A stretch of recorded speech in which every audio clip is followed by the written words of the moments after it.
কোনো রকম বাটাবাটির ঝামেলা ছাড়াই খুব কম সময়ের মধ্যে ভীষণ সুস্বাদু একটা রান্না আজকে তোমাদের সাথে শেয়ার করব। পুঁইশাক দিয়ে মাছের তেল যদি একবার এইভাবে বানাও তাহলে আমি তোমাদের কথা দিচ্ছি এক থালা ভাতও কিন্তু কম পড়বে। সেই জন্য যেদিন এই রেসিপিটা বাড়িতে বানাবে অবশ্যই চাল একটু বেশিই নিও। আর বন্ধুরা, তোমাদের কাছে আমার একটাই অনুরোধ রইল, একবার হলেও এই রেসিপিটা বানিয়ে আমায় কমেন্ট করে জানাতে ভুলো না রেসিপিটা তোমাদের কেমন লাগলো। তাহলে চলো আজকে রেসিপি দেখে নেওয়া যাক। তবে কেউ স্কিপ করো না, স্কিপ করলে আমি কি পদ্ধতিতে রান্নাটা করলাম বা কখন কোন মশলার কিভাবে কতটা পরিমাণে ব্যবহার করলাম সেটা তোমরা মিস করে যাবে, তখন হয়তো খেতে এতটা ভালো হবে না। এখানে আমি প্রথমেই কিছুটা পরিমাণে মাছের তেল নিয়েছি আর নিয়েছি পুঁই শাক, নিয়ে নিচ্ছি আমার পছন্দ মতো বেশ কিছু সবজি। তোমরা কিন্তু তোমাদের পছন্দ মতো যে কোনো সবজি এর সাথে দিতে পারো। এদিকে দেখো আমি বেশ কিছু সবজি একই রকমভাবে ছোট ছোট করে কেটে নিয়ে একটা থালাতে রেখে দিয়েছি। এই রান্নাতে কিন্তু আলাদা আলাদা করে কোনো সবজি ভেজে নেওয়ার দরকার নেই। এখানে আমি যেমন নিয়েছি পুঁই শাকের ডাঁটাটা, শাকটা আলাদা করে রেখেছি, আর নিয়েছি আলু, বেগুন, কচু, বরবটি। এই সবজিগুলো সমস্ত কিছু একটা প্লেটে রাখলাম। মাছের তেলটা নিয়ে নিয়েছি। মাছের তেলটা দেখো একদমই ফ্রেশ রয়েছে, নাড়ি কিন্তু প্রায় ছিল না বললেই চলে, তবে যেটুকু নাড়ি ছিল হাতে করে দেখো আমি খুব ভালোভাবে টেনে বের করে দিয়েছি।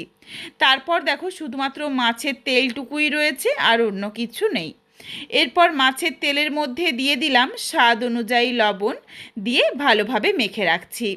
এই মাছের তেলটা থেকেই বেশ অনেকটা পরিমাণে তেল ছাড়বে, এই জন্য কিন্তু খুবই অল্প পরিমাণে তেল দিচ্ছি, বেশি তেল দিচ্ছি না। তেল গরম হয়ে গেলে ফোড়নে দিয়েছি শুকনো লঙ্কা, তেজপাতা আর অল্প পরিমাণে একটু পাঁচফোড়ন। ফোড়নটা ভাজা হয়ে গেলেই দিয়ে দিলাম বড় সাইজের একটা পেঁয়াজ কুচি। পেঁয়াজ দিয়ে নাড়াচাড়া করে পেঁয়াজটা হালকা একটু লাল করে ভেজে নেব।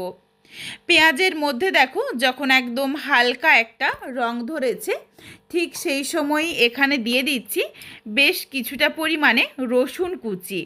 এখানে আমি রসুন কুচি ব্যবহার করছি, তবে তোমরা চাইলে রসুন কুচির পরিবর্তে থেতো করে নেওয়া রসুন দিতে পারো। তবে আমার মনে হয় এই রেসিপিতে একদম মিহি করে বেটে নেওয়া রসুনটা দেওয়ার থেকে এগুলো যদি দেওয়া হয় তাহলে মুখে পড়লে খেতে বেশি ভালো লাগে। রসুনটা দিয়েও কয়েক সেকেন্ড নাড়াচাড়া করে হালকা করে একটু ভেজে নিয়েছি। তারপর দিয়ে দিলাম বেশ কিছুটা পরিমাণে চেরা কাঁচা লঙ্কা। এখানে তোমরা যেমন ঝাল খাবে সেই বুঝে কাঁচা লঙ্কাটা দিয়ে নিও। এই রান্নাতে কিন্তু আমি ঝালের জন্য লঙ্কার গুঁড়ো বা কাশ্মীরি রেড চিলি পাউডার এগুলো ব্যবহার করব না। এই রান্নাতে কিন্তু খুব একটা কালারের দরকার হয় না, এমনিই বেশ ভালো লাগে।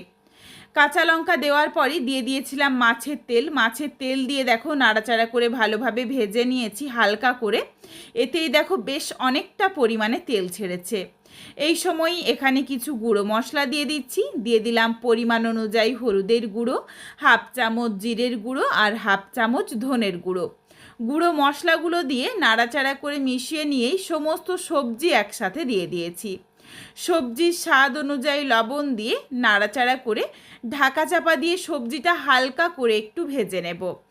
এখনই খুব বেশি লাল করে ভাজার দরকার নেই, আর একটু সময় নিয়ে নিয়ে রান্নাটা করব যাতে এই ভাজতে ভাজতেই সবজিগুলো খুব ভালোভাবে সেদ্ধ হয়ে যায়। এই রান্নাতে কিন্তু এক ফোঁটাও জল ব্যবহার করা যাবে না, জল দিলে ভালো লাগে না।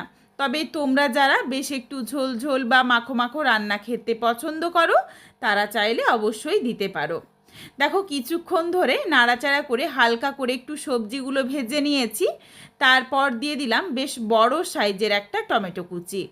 টমেটো কুচি দিয়ে নাড়াচাড়া করে সবজির সাথে মিশিয়ে নিয়ে দিয়ে দিলাম ছোট ছোট করে কেটে রাখা পুঁই শাক। পুঁই শাক দিয়ে সমস্ত কিছু নাড়াচাড়া করে মিশিয়ে নিয়ে এরপর গ্যাসের ফ্লেম লোতে করে ঢাকা চাপা দিয়ে বেশ কিছুক্ষণ সময় নিয়ে রান্নাটা করে নেব। গ্যাসের ফ্লেম যদি একদম লোতে থাকে তাহলে এই শাক থেকে বা সবজি থেকে যেটুকু জল ছাড়বে সেই জলের মধ্যেই কিন্তু সমস্ত কিছু সুন্দরভাবে সুসেদ্ধ হয়ে যাবে।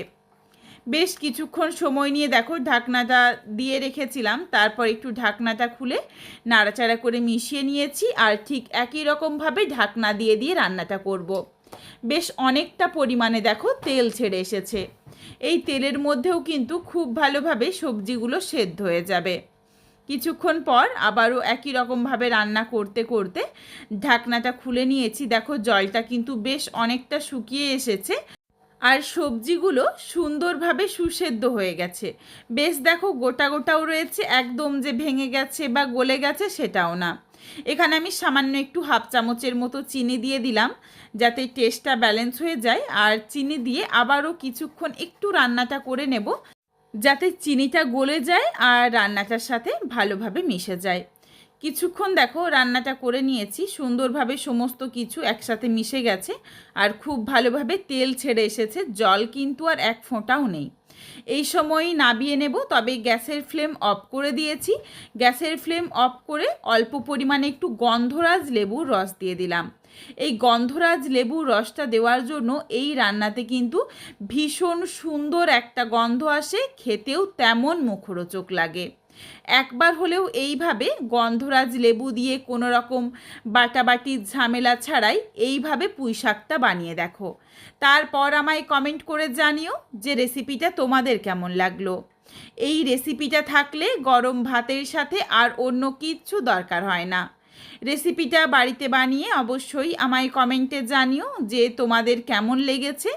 তোমাদের যদি ভালো লাগে তাহলে লাইক করো, শেয়ার করে বন্ধুদের দেখার সুযোগ করে দিও। তোমরা যদি আরও এই ধরনের নিত্য নতুন ঘরোয়া রেসিপি দেখতে চাও তাহলে অবশ্যই আমার চ্যানেলটিকে সাবস্ক্রাইব করে পাশে থাকা বেলটি অন করে অল নোটিফিকেশান অন করে দিও যাতে আমার প্রত্যেকটা রেসিপির নোটিফিকেশান সববার প্রথমে তোমাদের কাছে পৌঁছে যায়। আবারও খুব তাড়াতাড়ি দেখা হচ্ছে ঘরোয়া নতুন কোনো এক রেসিপি নিয়ে। পরবর্তী রেসিপি দেখার আমন্ত্রণ রইল। পুরো ভিডিওটা দেখার জন্য অসংখ্য ধন্যবাদ। তাহলে আজকে আসি, সবাই ভালো থেকো, সুস্থ থেকো।